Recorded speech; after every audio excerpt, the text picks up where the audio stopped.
So the Starlight-12 has been called many things from trash to god tier. And to be clear, I myself do not have it yet, but having watched all the reviews and followed the drama, I wanted to take a neutral look at the product and see that if it's actually worth 190 bucks. Looking at the quality, people have reported quite a bit of issues with the mouse. The buttons apparently feel creaky, wobbly, and they can feel sticky. And there are also some issues with the shell and the lift-off distance. The lift-off distance is supposed to be 0.8 millimeters, but many people are claiming that it's way lower than that. But I haven't seen anyone measure it. Chat Alt Delete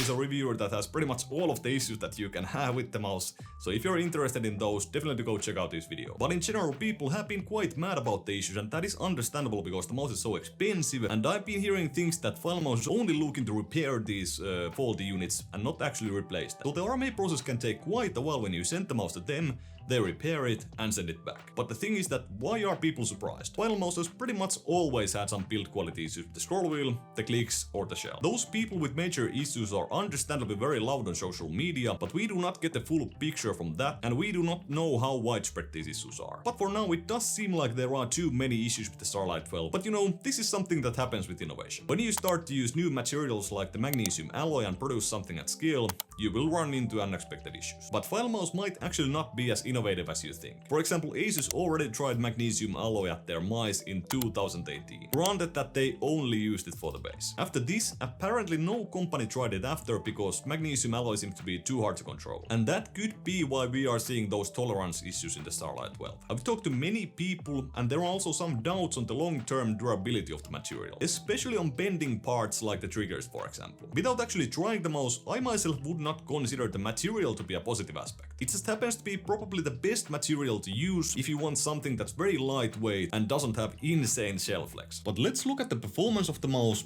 and check out the specs that were mentioned in the launch video. Let's just say that the specs on the launch video were not based exactly on facts. For example, what they say about TrueSync in here, that it's something that no other wireless mouse has been able to achieve, well, Logitech and Razer did that years ago. And the end-to-end click latency being faster than any other mouse in the world, I highly doubt that. End-to-end latency being faster than any other mouse in the world, I seriously doubt it, but it surely is faster than their previous 500Hz mice. The Starlight-12 does have the most high-end Nordic wireless chip on the market, but it definitely should have at this price point. The current reviews have not really tested the actual performance of the mouse, and I myself would definitely want to see how it performs in terms of motion delay and click latency against the Superlight and the Razer Viper Ultimate. But I'm pretty much positive that the Starlight-12 will perform okay. If you forgot to click the like button, do it right now. And if you haven't already, hit that subscribe button as well.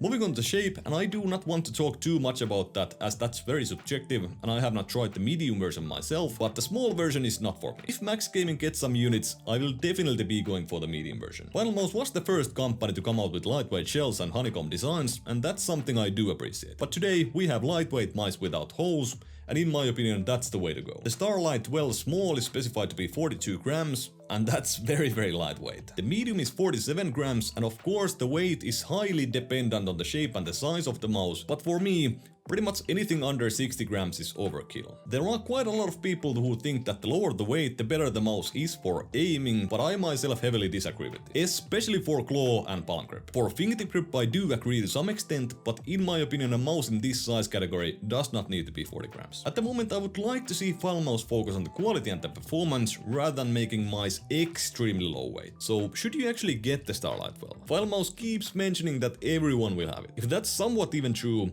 the resale value will plummet. The shape itself is definitely not top tier in my opinion. I very much do not like the small version. For the medium one, I have my doubts, but I need to try it out. It costs 190 bucks and it's not going to be as good in terms of performance as the Superlight and the Razer Viper Ultimate, but you should not feel any kind of difference in precision or responsiveness if the implementation is at least decent. So it just comes down to the fact that how much do you actually appreciate low weight. As I already mentioned, for me, it's not that important for the mouse to be 40 grams. But that's it for this one. Thank you very much for watching. If you enjoyed this one, hit that like button. If you enjoy my content, hit that subscribe button, and see you in the next one.